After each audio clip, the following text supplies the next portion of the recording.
اپنی جوانی اور شباب پر متکبر نہ ہوا کرے کہ کہیں وہ بیمار بنا کر زندگی بھر کے لیے بستر علالت کے سپرد نہ کر دے۔ کوئی اپنی تونگری اور دولت پہ تکبر نہ کیا کرے کہ کہیں وہ تونگر سے در در کا گدا گر نہ بنا دے۔ قرآن کہتا ہے مالک الملک تؤتی الملک من تشاء وتنزع الملك ممن تشاء وتعز من تشاء وتذل من تشاء بيدك الخير إنك على كل شيء قدير۔ وہی ہے مختار کل، جسے چاہتا ہے بلند کرتا ہے، جسے چاہتا ہے پیوند زمین کرتا ہے۔ اور پھر حضرت سعد رضی اللہ تعالی عنہ نے فوجی ترنگ اور فوجی مستی میں یہ سلوگن بلند کیا، یوم یوم الملحمہ، ہمیں ستانے والوں تیار ہو جاؤ، آج ستائے جاؤ گے۔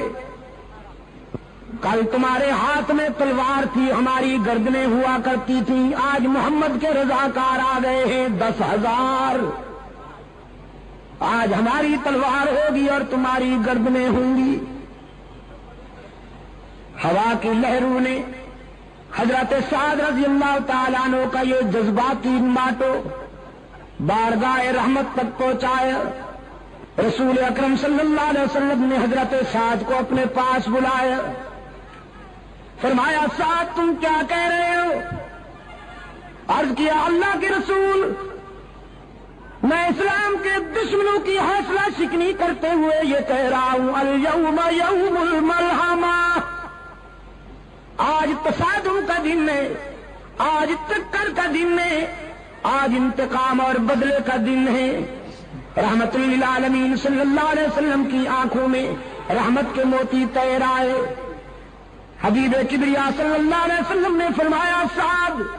تم انتقام کا نعرہ بلند کرتے ہو، میری رحمت کو تکلیف ہوتی ہے، نعرہ تکبیر، میرے ضمیر پہ چوٹ لگتی ہے، تمہیں یہ نعرہ بلند کرنے کی اجازت نہیں۔ حضور نے تادیباً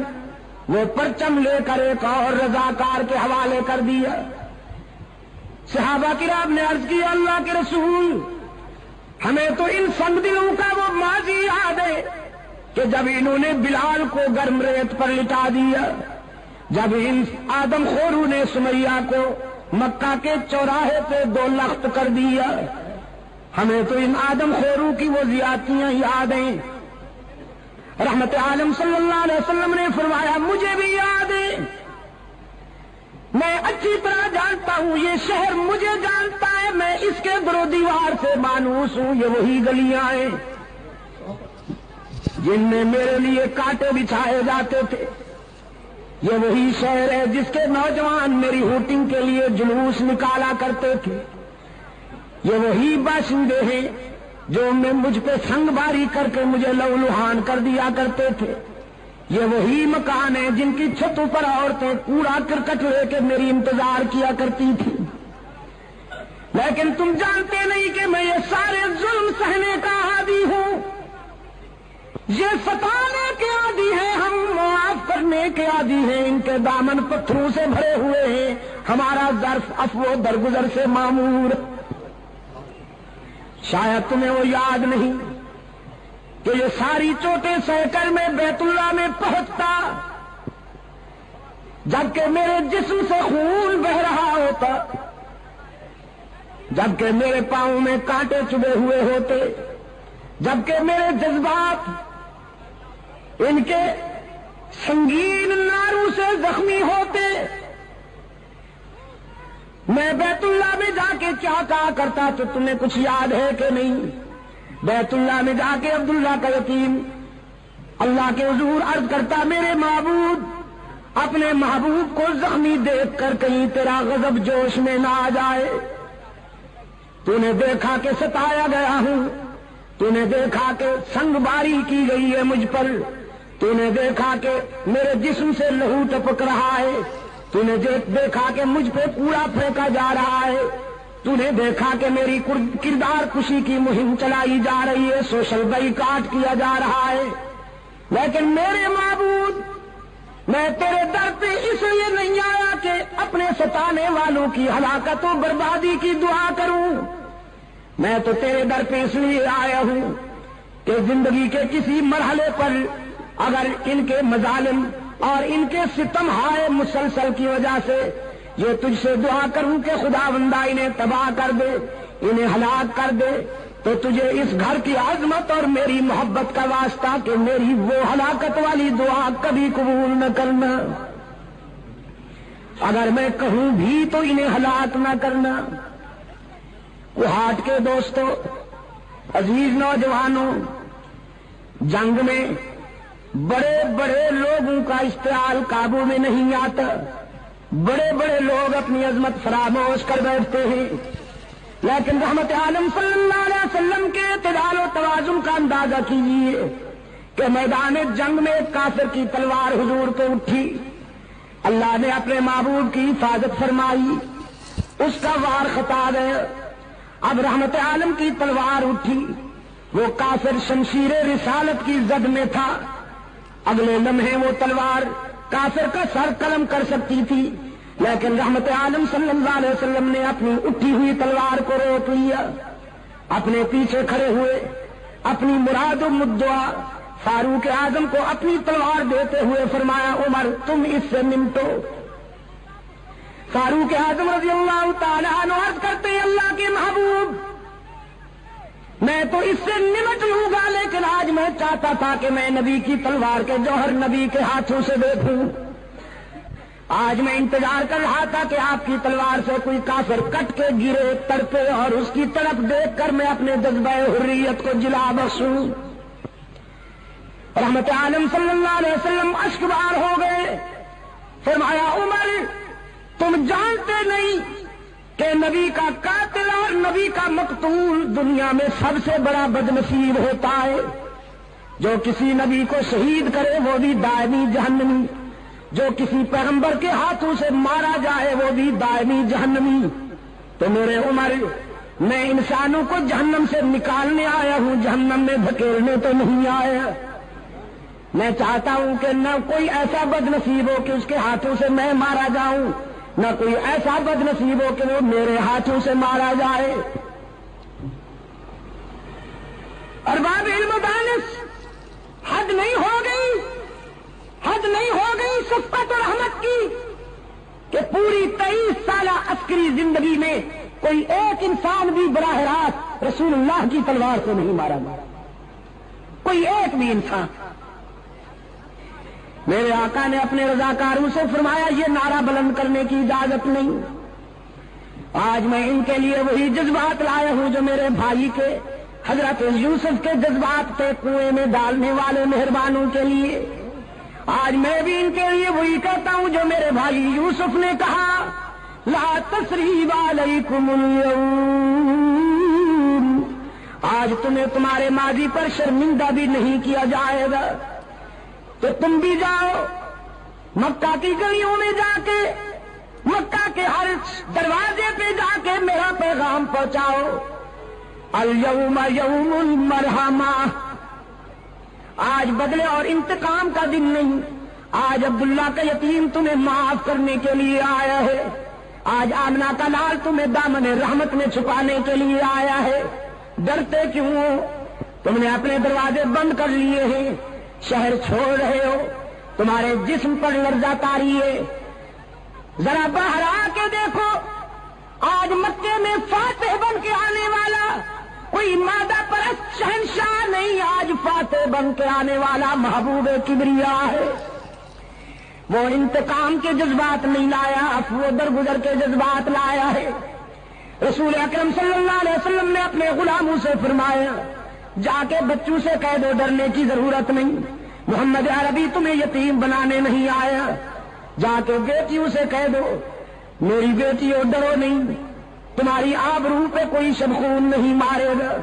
جا کے ماؤں سے کہہ دو تمہاری مانتا نہیں لوٹی جائے گی، جا کے بہنوں سے کہہ دو تمہارے سروں سے دوپٹے نہیں اتارے جائیں گے۔ رحمت عالم صلی اللہ علیہ وسلم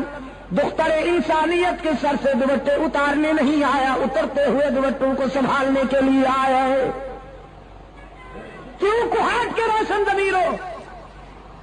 رسول اللہ صلی اللہ علیہ وسلم کے انقلاب نے دختر انسانی کے سر سے دوپٹے اتارے ہیں کہ اترتے ہوئے دوپٹوں کو سنبھالا ہے؟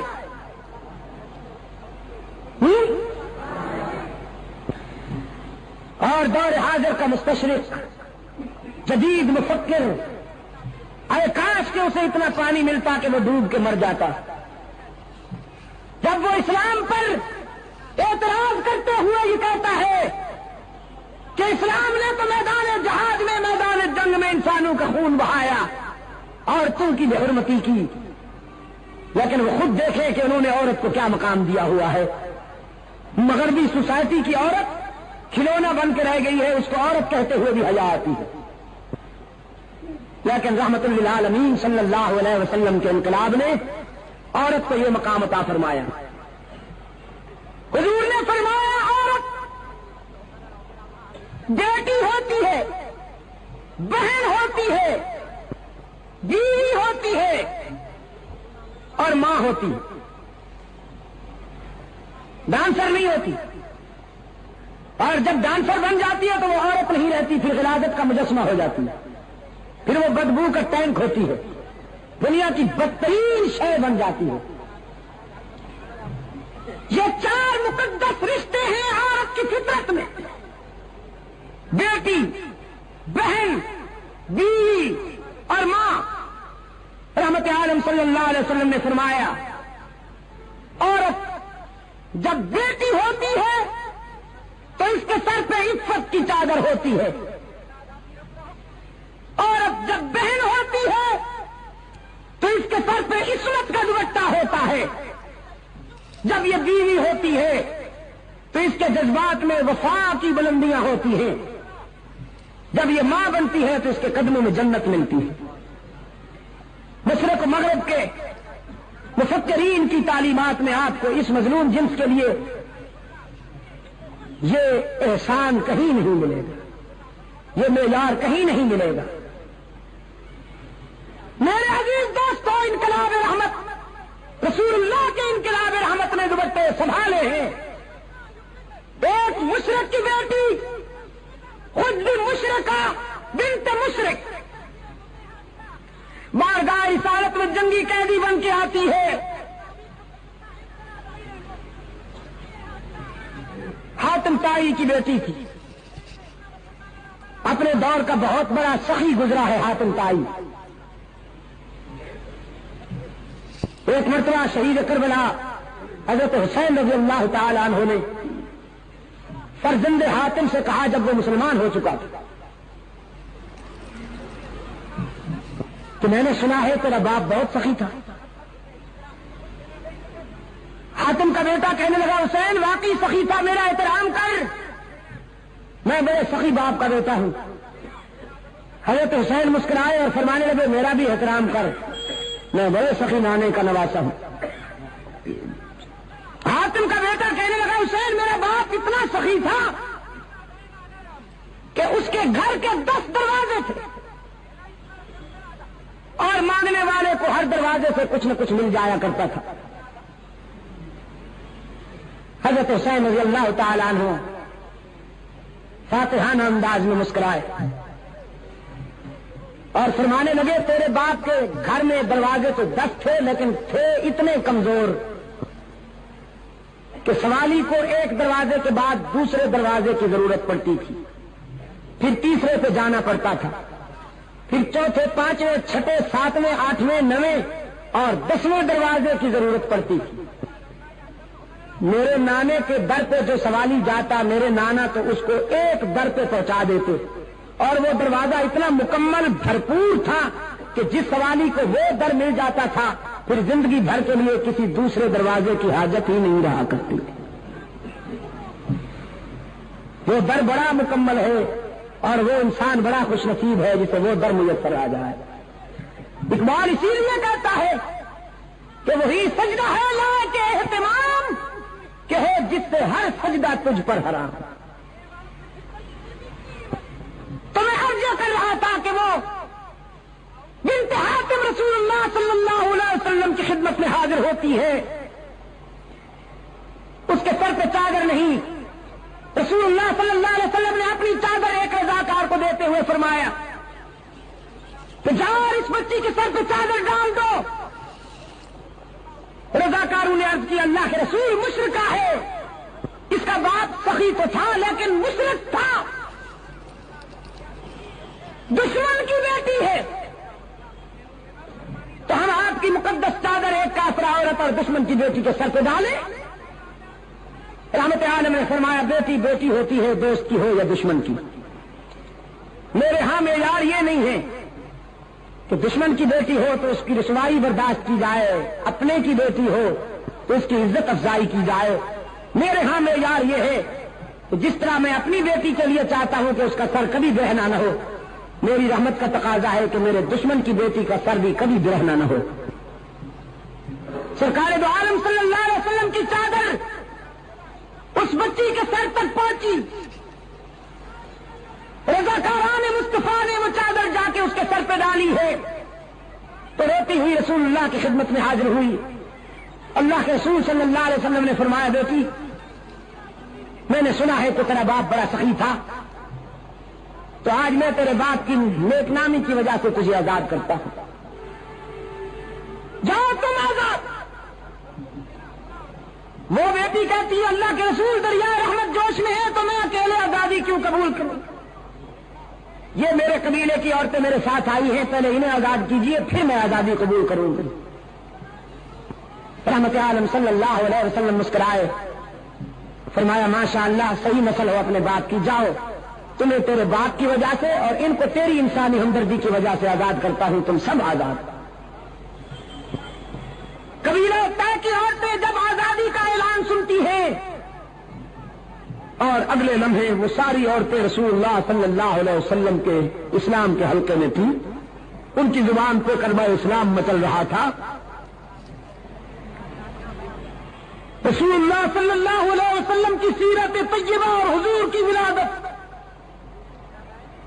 اس پر آپ کی اظہار مسرت کا صحیح طریقہ یہ ہے کوہاٹ کے دوستوں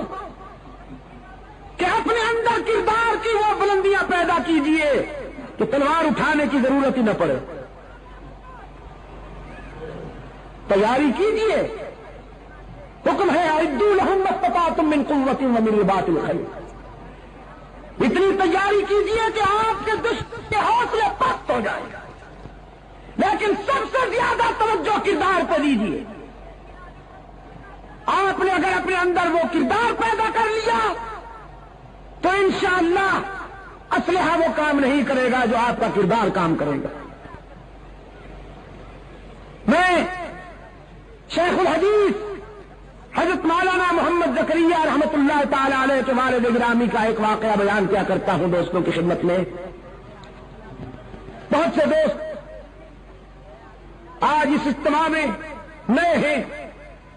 ان کی معلومات کے لیے عرض کر دیتا ہوں۔ حضرت مولانا محمد زکریا رحمت اللہ تعالی علیہ کے والد گرامی ابھی پچھلے دنوں ان کا انتقال ہوا، مدینہ منورہ میں انہوں نے انتقال فرمایا۔ زندگی کا ایک طویل حصہ اس انتظار میں مدینہ میں آئے، اکثر دعا بھی کیا کرتے تھے۔ اللہ نے اس درویش کی دعا کو شرف قبولیت بخشا، باب جبریل سے جنازہ اٹھا، جنت البقیع میں ٹھکانہ مل گئے۔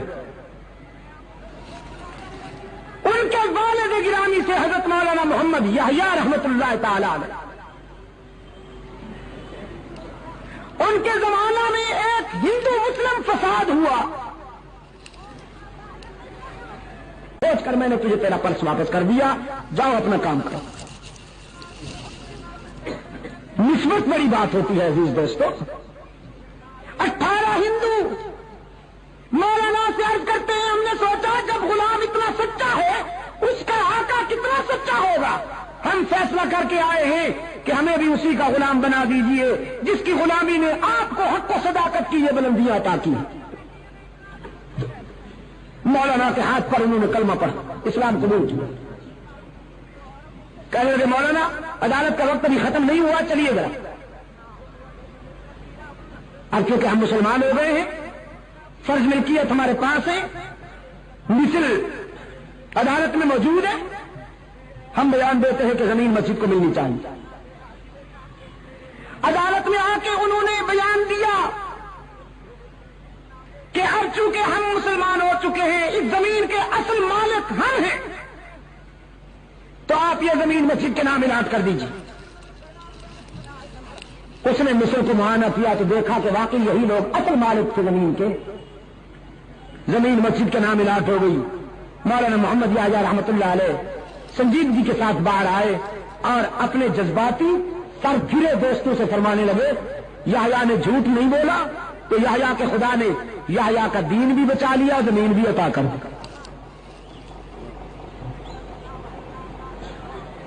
میرا پیغام آپ کے لیے آج یہی ہے کہ آپ حضور اکرم کی ولادت کا جشن یا خوشی اس طرح منائیے کہ رسول اللہ کے زیادہ حیات کو اپنا کر رحمت عالم کا کردار کو اپنی زندگی میں جگہ دیجیے، پھر دیکھیے اثرات کیا ہوتے. آج اسرائیل کا یہودی، روس کا دہریہ، مغرب کا آدم خور، گوری چمڑی والا سیاہ دل بھیڑیا یہ سمجھتا ہے کہ مسلمان فقط نام کے رہ گئے ہیں، اب ان کو مٹانا کوئی بڑی بات نہیں. یہ نعرے تو خوب لگاتے ہیں، جھنڈیاں بھی خوب لہراتے ہیں، چراغاں بھی خوب کرتے ہیں، لیکن عملی زندگی کے کسی گوشے پر رسول اللہ کی